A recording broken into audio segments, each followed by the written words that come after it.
Welcome to Equip Weekly Bible Studies. We're in the book of Genesis, and we're now to the last main character of the book, that is Joseph. We met him last time, and we saw that he was a dreamer.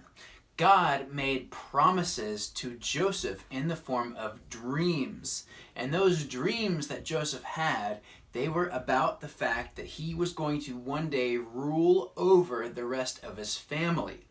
We also saw last time that his brothers didn't really like that so much, so they beat him and sold him as a slave down to Egypt and told their father he was dead. And now it seems impossible that what God promised in those dreams could ever come true. We'll have to see about that, because that's not what this story is about today. We're in chapter 39 now, and what our story is going to show today is what kind of man has Joseph become. So go ahead and read Genesis 39, verses 1 to 9 in your paper Bible. If you don't have a paper Bible, I got a link in the description for you where you can read it online.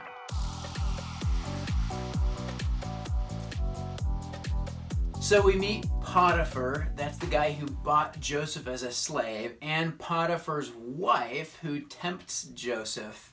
And the big thing we see about Joseph's life is that he is a man of integrity. Integrity means doing the right thing no matter what.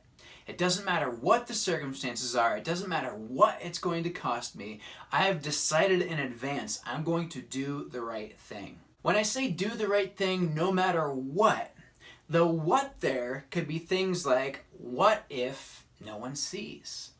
What if I don't get caught? Or what if the thing I should do could get me in trouble even though it's the right thing, and what if I'll get caught then? Or what if all my friends are already doing it? Even what if it costs me everything? The answers to all those what if questions are, it doesn't matter, because if I have integrity, I've already decided I'm going to do the right thing.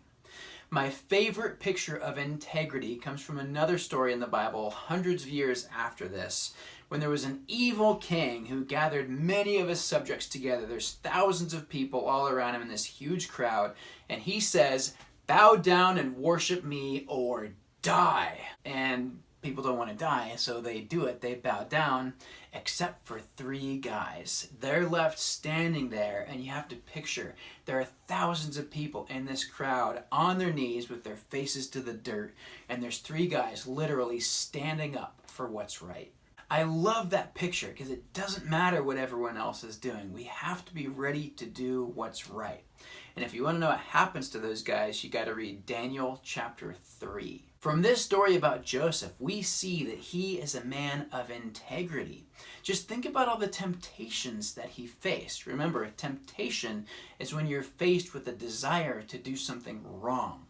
He would have faced a desire to be lazy. After all, he's not serving Potiphar and working hard for him because Potiphar is such a great guy, right? He bought Joseph as a slave, but still Joseph resists the temptation to be lazy. He also resists the temptation to be filled up with anger about what happened to him. Sometimes bad things can happen to somebody and it can just fill their heart with anger, and they want to get revenge on the people who hurt them, and that turns into wanting to get revenge on the whole world. And we can see that Joseph is not like that at all. He has a lot of peace in his heart. He also resists the temptation to steal. He was put in charge of all the money of a very, very rich man, Potiphar. And instead of stealing, he works hard for Potiphar and helps his household.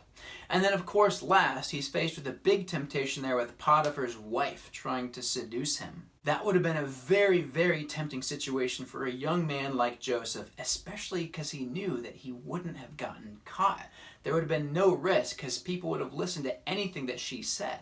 So Joseph has integrity. He's decided, I'm going to do what's right no matter what. And what's Joseph's secret to all this integrity that he has?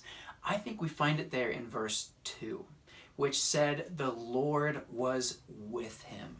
Joseph knew that he wasn't alone. He knew that he wasn't abandoned. He didn't have to scrap and fight and do anything wrong he can to try to take care of himself. which is funny because Joseph was raised by Jacob, and we saw a couple weeks ago that's exactly how Jacob was. Joseph believes that God is there with him on his side, and if we want to have integrity, we need to think the same way about God, that God is with us. Not just that he's there watching us, like he's grading us, but it's much more than that. It's that God is with us. And when things are hard, God is there with us in the hard times, just like God was there with Joseph while he was a slave. It didn't say God was there with Joseph to make his bad situation go away. It said God was there with Joseph in his bad situation. And if we can remember that, we can have integrity like Joseph did. And if Joseph could remember that, then we definitely should be able to remember that. Because Joseph lived before Jesus came.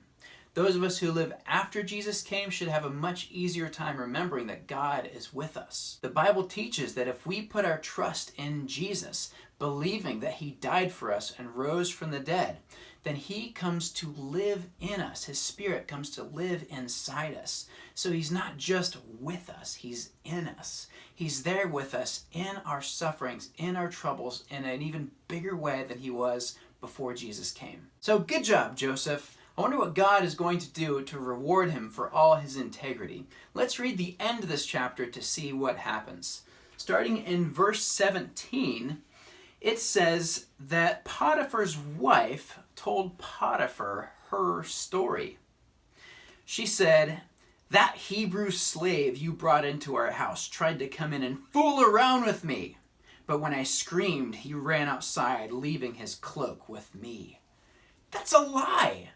Joseph didn't try to fool around with her. She was the fooler around her. But don't worry, I'm sure God's got his back. Because it goes on, verse 19. It says, Potiphar was furious when he heard his wife's story about how Joseph had treated her.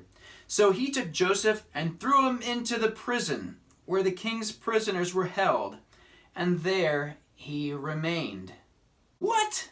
That's not fair. What, has God abandoned Joseph after all the amazing integrity we saw Joseph had? Well, no.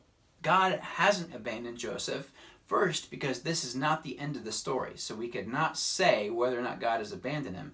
And second, here's what the very next verse says. Verse 21 says, "But the Lord was with Joseph in the prison and showed him his faithful love." There we see, once again, God is right there with him in a bad situation. He's not just with him to get him out of the bad situation. So we will see next time that God does have a plan here.